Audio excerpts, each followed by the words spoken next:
Hello mga ka-hunter, Philippine Coin Hunter nga pala. So ito na naman tayo guys sa ating pag-share nating collection at the same time nagsasabi tayo ng totoong presyo base sa ating karanasan.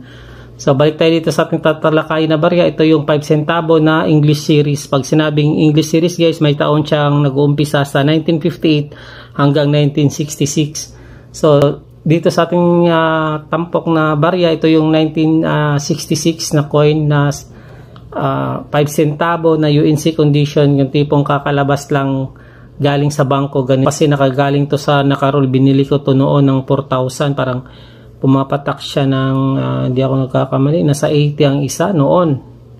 Pero ito guys, semi hard to find to sa 5 centavo. Ang presyohan nito sa ngayon, sabi nila sa numismatic, mayroong nag-comment dun sa aking FB page ng nasa 167 na daw ang presyohan nito.